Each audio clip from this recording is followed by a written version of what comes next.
പതിവ് പോലെ ഡ്യൂട്ടി കഴിഞ്ഞ് തിരിച്ചു പോവുകയാണ്.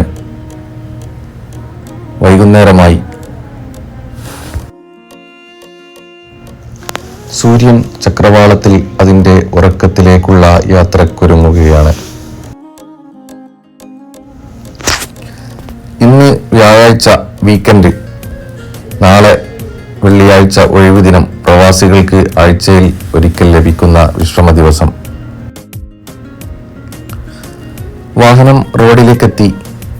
എന്നും കാണുന്ന കാഴ്ചകൾ. മരുഭൂമിയിൽ പ്രവാസികൾക്ക് പുതുമയുള്ള കാഴ്ചകൾ കുറവാണ്.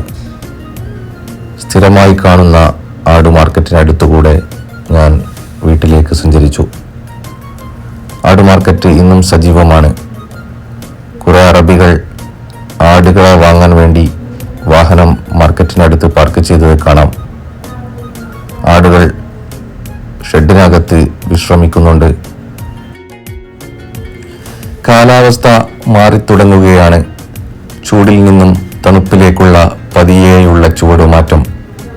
ഇനി പ്രവാസികൾക്ക് 2-3 മാസം അല്പം ആശ്വസിക്കാം. ആടുമാടുകളും ചൂടിൽ നിന്നും രക്ഷപ്പെട്ട സന്തോഷത്തിലായിരിക്കും. വളരെ ശാന്തമായി ആടുകൾ ടെന്റിനകത്ത് വിശ്രമിക്കുന്നുണ്ട്. അവർക്കറിയില്ലല്ലോ നാളെ അവ മനുഷ്യരുടെ ഭക്ഷണമായി മാറാൻ പോവുകയാണെന്ന്. 1-2 സൗദികൾ ആടുകളെ വാങ്ങാൻ വേണ്ടി ഷെഡിനകത്തേക്ക് നടക്കുന്നത് കണ്ടു.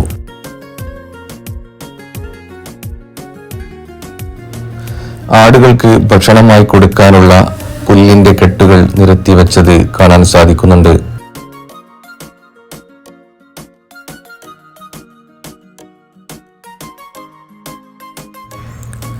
ഇതുപോലുള്ള വലിയ ടാങ്കുകളിൽ പുറത്തു നിന്നുള്ള കണ്ടെയ്നറുകളിൽ വെള്ളം കൊണ്ടുവന്ന് നിറക്കാറാണ് പതിവ്.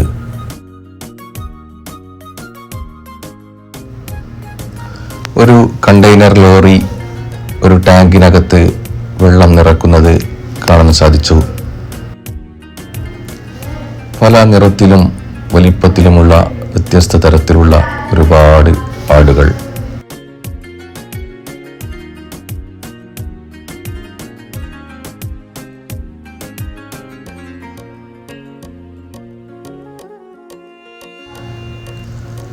ആടുമാർക്കറ്റിനെ ക്രോസ് ചെയ്തുകൊണ്ട് എൻ്റെ വാഹനം മെയിൻ റോഡിലേക്ക് കയറി.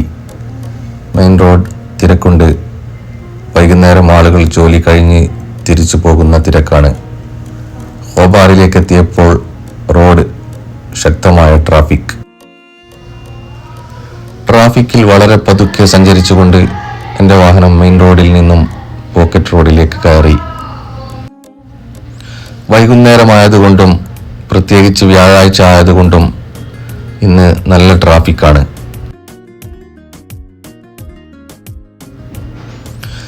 വീട്ടിലേക്ക് അല്പം മട്ടൻ വാങ്ങാൻ വേണ്ടി ഒരു മട്ടൻ ഷോപ്പിലേക്ക് കയറി. നേരത്തെ കണ്ട ആടുമാർക്കറ്റിൽ നിന്നുള്ള ഏതോ ഒരാട് ഇവിടെ ഇപ്പോൾ ഇറച്ചിയായി തൂങ്ങിക്കിടക്കുകയാണ്. മിക്കപ്പോഴും ഞാൻ ഇവിടെ നിന്ന് തന്നെയാണ് മട്ടൻ വാങ്ങാറ്. അതുകൊണ്ട് ഈ കടയിലുള്ള ആളുകളുമായി നല്ല പരിചയമാണ്. സൗദിയിൽ നിന്നുള്ള ലോക്കൽ നല്ല ക്വാളിറ്റി നായിമി ഇവിടെ ലഭിക്കും. അത്യാവശ്യം വിലയുള്ള ഐറ്റമാണ് നായിമി. തൂക്കി വാങ്ങിയ ആട് അവിടെയുള്ള തൊഴിലാളികൾ ചെറിയ ചെറിയ കഷ്ണങ്ങളായി മുറിച്ച് പാക്ക് ചെയ്തു തരും. ആട് കട്ട് ചെയ്ത് ചെറിയ കഷ്ണങ്ങളാക്കുന്നത് ഞാൻ കുറച്ചു നേരം നോക്കി നിന്നു. ഒരു പുഞ്ചിരിയോട് കൂടിയാണ് ഇവർ എന്നോട് എപ്പോഴും സംസാരിക്കാറുള്ളത്. എല്ലുള്ള വലിയ കഷ്ണങ്ങളെല്ലാം വലിയ കത്തി കൊണ്ട് വെട്ടി ചെറുതാക്കുകയാണ്. ഈ ഷോപ്പിന്റെ ഉടമകളായ മിസ്രികളെ കൂടാതെ ഇവിടെ ഒരു ബംഗാളിയും ജോലി ചെയ്യുന്നുണ്ട്.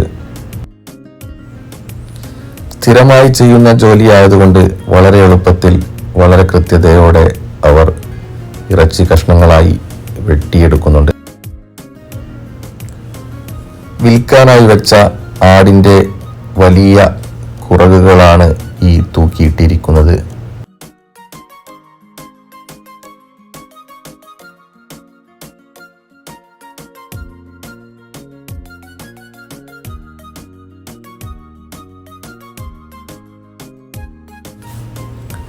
മട്ടൻ വാങ്ങിയ ശേഷം ഞാൻ കടയിൽ നിന്നും പുറത്തേക്കിറങ്ങി. അറുത്ത് തൂക്കിയിട്ടിരിക്കുന്ന മുഴുവൻ ആടുകളാണ് ഈ ചില്ലലമാരയിൽ കാണുന്നത്. ആ പച്ച നിറത്തിലുള്ള നിറം ബലദിയ ചെക്ക് ചെയ്ത് സ്റ്റാമ്പ് അടിച്ച നിറമാണ്. ബലദിയ പരിശോധിച്ച് ക്വാളിറ്റി ഉറപ്പാക്കിയ ആടുകളെയും ആടിൻ്റെ ഓരോ ഭാഗങ്ങൾ വ്യത്യസ്ത പീസുകളാക്കി ഈ ഗ്ലാസ് കൗണ്ടറിനകത്ത് പ്രദർശിപ്പിച്ചു വച്ചിട്ടുണ്ട്. വൈകുന്നേരം ഫാമിലിയെയും കൂട്ടി പുറത്തു പോയി ചെറിയൊരു സ്നാക്സും ചായയും കഴിച്ചു. ഫ്രഷായി പിസ്സ ഉണ്ടാക്കി കിട്ടുന്ന ചെറിയ കൗണ്ടറുണ്ട് റെസ്റ്റോക്കകത്ത്. അവിടെ നിന്നും ചെറിയ ഒരു പിസ്സ വാങ്ങി. ഇന്നത്തെ കാഴ്ചകൾ ഇവിടെ അവസാനിക്കുകയാണ്. പുതിയ കാഴ്ചകളുമായി അടുത്ത വീഡിയോയിൽ വീണ്ടും കാണാം.